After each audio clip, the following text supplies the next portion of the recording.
Selamat pagi, siang, sore, ataupun malam Pak Egan dan teman-teman. Kami dari kelompok 5 akan mempresentasikan materi kami yang berjudul Good Corporate Governance atau biasa disingkat GCG atau, lebih dikenalnya lagi tata kelola perusahaan yang baik. Sebelum kita memulai presentasi, saya akan mengenalkan anggota kelompok kami. Yang pertama adalah saya sendiri, yaitu Aryo Anindito dengan NPM 353, lalu Fadiadini dengan NPM 354, lalu ada Selisa Julita dengan NPM 377, lalu ada Naini Siseptia dengan NPM 378, dan yang terakhir ada Ferdi Hamdan dengan NPM 386. Nah, selanjutnya saya akan menjelaskan apa itu GCG atau kepanjangannya Good Corporate Governance. Nah, sebenarnya Good Corporate Governance ini dibagi jadi dua. Yang pertama ada Good, yang kedua ada Corporate Governance. Nah, kenapa dibedakan jadi dua? Karena emang keduanya ini memiliki arti yang berbeda dan memiliki arti khusus. Di mana Good itu ternyata punya tiga arti sendiri. Yang pertama acceptable, yang artinya diterima atau disetujui oleh semua pihak dari stakeholder. Lalu yang kedua ada obey the law. Obey the law di sini maksudnya kayak, mematuhi peraturan, peraturan seperti undang-undang dan yang lainnya. Pokoknya dia tuh kayak patuh dan taat. Lalu yang terakhir ada value creation. Value creation di sini tuh artinya, punya nilai kreasi yang baik. Nah, sedangkan corporate governance sendiri itu artinya ya tata kelola perusahaan. Jadi kalau diterjemahkan itu artinya tata kelola perusahaan. Jadi kalau misalkan keduanya ini digabung, apa itu good corporate governance itu ya itu tadi tata kelola perusahaan yang baik. Di mana yang baik itu tadi ya memiliki arti 3 itu tadi. Nah, selanjutnya saya akan menjelaskan, lebih rinci lagi tentang pengertian GCG atau Good Corporate Governance ini. Di mana Good Corporate Governance ini ternyata punya sistem dan struktur, di mana sistem mereka ini, mengatur bagaimana koperasi ini diarahkan dan dikendalikan untuk meningkatkan kemakmuran bisnis secara accountable dan untuk mewujudkan nilai pemegang saham dalam jangka waktu yang panjang dan tidak mengabaikan kepentingan stakeholder lainnya. Sedangkan untuk strukturnya Good Corporate Governance ini, mereka tuh memberikan kejelasan fungsi, hak, kewajiban, dan juga tanggung jawab antara pihak-pihak yang berkepentingan atas koperasi yang mencakup, kontrol dari internal dan juga eksternal, serta menciptakan keseimbangan internal dan juga eksternal mereka. Selanjutnya ada tujuan Good Corporate Governance atau GCG. Tujuan GCG sendiri adalah untuk menciptakan sistem pengendalian dan keseimbangan untuk mencegah penyalahgunaan dari sumber daya perusahaan serta tetap mendorong terjadinya pertumbuhan perusahaan. Tujuan lain dari GCG adalah meningkatkan kinerja organisasi, mencegah dan mengurangi manipulasi serta kesalahan yang signifikan dalam pengelolaan organisasi, lalu ada menciptakan nilai tambah bagi semua pihak berkepentingan, yang terakhir ada meningkatkan upaya agar pihak-pihak yang berkepentingan tidak dirugikan. Selanjutnya ada ruang lingkup GCG. Ruang lingkup GCG dirincikan menjadi 3 hal, yaitu ada dalam artian luas, seperti pada gambar, dalam artian sempit, serta manajemen korporasi yang isinya direksi, manajer-manajer, serta pegawai. Selanjutnya ada prinsip-prinsip GCG. Prinsip GCG sendiri ada 5 ya. Yang pertama adalah transparansi. Maksudnya adalah menciptakan kepercayaan antara pemerintah dan masyarakat melalui penyediaan informasi dan menjamin kemudahan dalam memperoleh informasi. Yang kedua ada responsibilitas, yaitu perusahaan harus mematuhi peraturan perundang-undangan serta melaksanakan tanggung jawab terhadap masyarakat dan lingkungan. Yang ketiga ada akuntabilitas, yaitu kewajiban memberikan pertanggungjawaban kinerja pada pihak yang memiliki hak untuk meminta pertanggungjawaban. Yang keempat ada independensi, yaitu suatu perusahaan dikelola secara profesional tanpa benturan kepentingan dan pengaruh dari pihak manapun yang tidak sesuai dengan peraturan perundang-undangan yang berlaku dan prinsip-prinsip korporasi yang sehat. Yang terakhir ada kesetaraan, yaitu perlakuan yang adil di dalam memenuhi hak stakeholder yang timbul berdasarkan perjanjian serta peraturan perundang-undangan yang berlaku. Selanjutnya adalah manfaat good corporate governance. Perusahaan yang telah menerapkan atau melakukan good corporate governance, pasti manfaat yang dihasilkan di dalam perusahaan tersebut tidak hanya untuk jangka pendek, melainkan hingga jangka yang panjang. Di sini terdapat 3 manfaat dari good corporate governance. Yang pertama adalah hasil yang intangible. Hasil yang intangible adalah hasil yang tidak dapat diukur secara langsung. Sebagai contoh, yang pertama adalah peningkatan akuntabilitas publik, kemudian akses sumber modal yang mudah dan murah, kemudian terciptanya keseimbangan hubungan stakeholder. Itu bagaimana perusahaan dalam meyakinkan serta membangun hubungan dengan stakeholder dengan seimbang. Kemudian yang terakhir adalah daya tahan yang berkelanjutan atau kontinu. Kemudian yang kedua adalah struktur yang baik. Perusahaan yang telah menerapkan good corporate governance serta prinsip-prinsipnya pasti memiliki struktur organisasi atau struktur perusahaan yang baik. Sehingga suasana di dalam perusahaan tersebut akan kondusif atau tenang. Kemudian kepercayaan akan dibangun di dalam perusahaan tersebut, mulai dari antara karyawan dengan karyawan yang lain, antara direksi dengan karyawan, antara komisaris dengan direksi, dan lain sebagainya. Sebagai contoh, mekanisme feedback untuk mengukur kinerja, kemudian memungkinkan adanya check and balance atau cross check. Seperti itu. Kemudian aktivitas yang dilakukan perusahaan yang telah menerapkan GCG pasti berjalan dengan seimbang. Kemudian yang terakhir, right size organization itu bagaimana perusahaan yang telah menerapkan GCG pasti telah melakukan peraturan perundang-undangan dengan baik. Kemudian yang ketiga adalah perbaikan pada perangkat-perangkat pengelolaan perusahaan. Seperti contoh adanya rencana strategi korporasi, kemudian aturan tertulis yang menjamin kepentingan stockholder dan stakeholder. Itu bagaimana perusahaan membuat aturan secara tertulis agar membangun kepercayaan kepada stakeholder dan stockholder. Kemudian yang terakhir adalah pengendalian risiko. Itu bagaimana perusahaan yang telah menerapkan GCG, pasti risiko yang ada di dalam perusahaan tersebut akan berjalan seminimalisasi mungkin.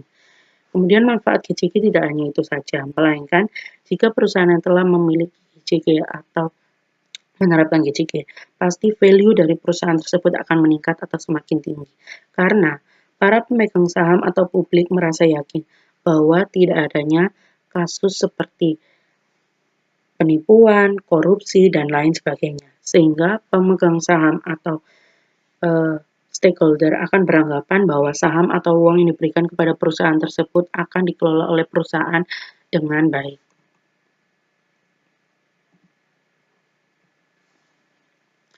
Selanjutnya adalah prasyarat GCG. Prasyarat GCG di sini terbagi menjadi 2, ada yang berdasarkan faktor internal dan faktor eksternal.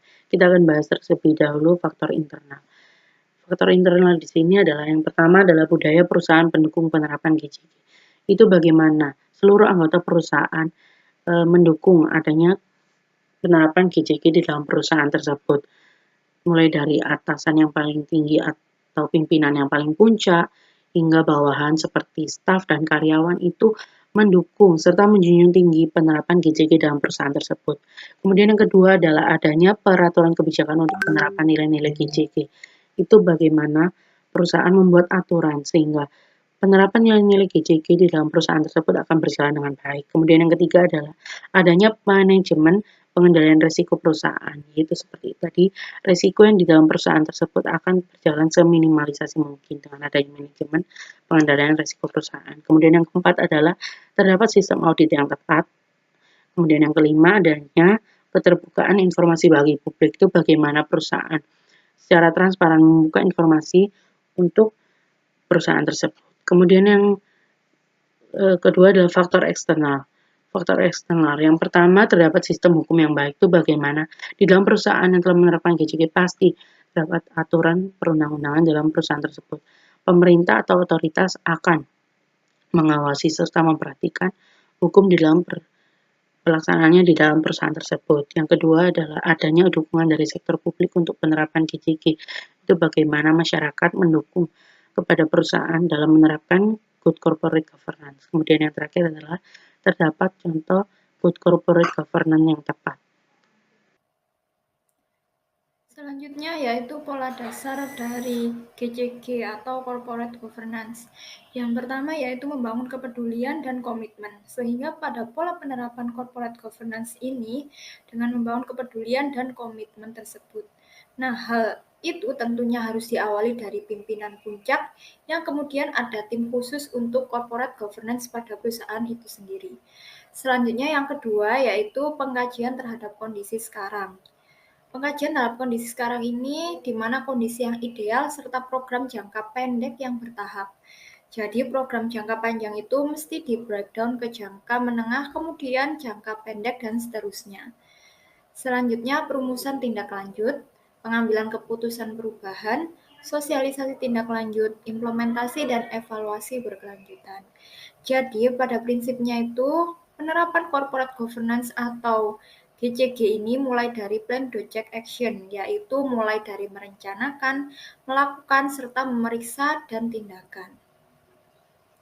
Selanjutnya di situ ada stakeholder pada perusahaan. Terkait dengan stakeholder pada perusahaan ini, di mana perusahaan yang sudah menjalankan GCG atau corporate governance ini, fokus perusahaan ini bukan hanya pada pemegang saham saja, tetapi pada seluruh stakeholder lainnya, seperti halnya karyawan. Contohnya yaitu hak-hak karyawan yang harus dipenuhi, termasuk pelanggan, yaitu hak-hak pelanggan. Contohnya produk yang dipasarkan tuh bukan hanya maksudnya tuh pasarkan bukan produk yang merugikan pelanggan atau berbahaya bagi pelanggan, terutama terkait dengan obat-obatan dan lain sebagainya. Nah, hal tersebut juga harus diperhatikan. Kemudian pemasok dan pemerintah. Selanjutnya implementasi atau bagaimana menerapkannya. Termasuk adanya media dan stakeholder lainnya juga harus dipenuhi.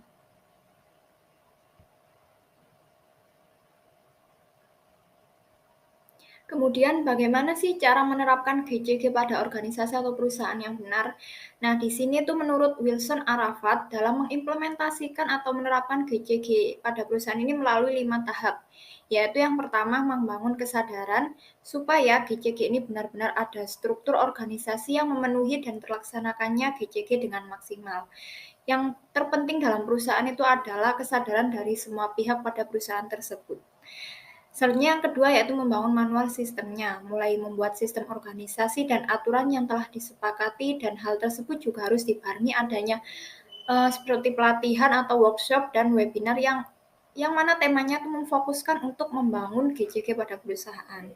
Selanjutnya yang ketiga yaitu benchmark, di mana benchmark ini memiliki arti memahami atau memahami dan mengevaluasi posisi dari bisnis yang dilakukan oleh suatu organisasi pada perusahaan. Selanjutnya yang poin keempat yaitu mengembangkan software. Nah, mengembangkan software ini juga sangat diperhatikan, di mana banyaknya sistem yang dibangun oleh perusahaan, tentu sistem tersebut dikembangkan untuk pencapaian prinsip tata kelola yang baik. Dan poin yang terakhir yaitu transformasi budaya kerja, di mana dibuktikan budaya kerja sesuai dengan prinsip GCG. Jadi harus ada transformasi yang mengadopsi prinsip-prinsip GCG tersebut. Jadi, jika semua tahapan tersebut dilaksanakan dengan baik, maka budaya GCG pada perusahaan tersebut akan terbangun dengan maksimal. Selanjutnya di sini ada hambatan penerapan GCG. Yang pertama adalah kurangnya pengetahuan dan kesadaran bahwa GCG memberikan manfaat yang sangat besar bagi seluruh stakeholder. Yang kedua adalah GCG dilaksanakan hanya untuk memenuhi ketentuan peraturan atau hanya sekedar formalitas. Yang ketiga adalah belum optimalnya upaya untuk menghapus praktik korupsi, kolusi, dan nepotisme. Dan yang terakhir adalah masih terdapat Dewan Direksi, Komisaris, dan Rapat Umum Pemegang Saham atau RUPS yang belum memiliki komitmen untuk melaksanakan GCG secara sepenuhnya. Selanjutnya di sini ada contoh kasus GCG. Badan Pemeriksa Keuangan pada tahun 2011 menemukan pelanggaran kepatuhan PT Jam Sostek atas laporan keuangan dengan nilai di atas 7 triliun. Jam Sostek membentuk dana pengembangan program jaminan hari tua atau JHT sebesar 7,24 triliun yang tidak sesuai dengan peraturan yang dikeluarkan oleh pemerintah. Seharusnya dalam mengelola dana JHT sebesar 7,24 triliun, PT Jam Sostek perlu menerapkan dua prinsip GCG yaitu transparansi dan akuntabilitas dengan cara mempublikasikan laporan keuangan yang jelas dan memastikan kepatuhan terhadap peraturan pemerintah. Sekian, terima kasih.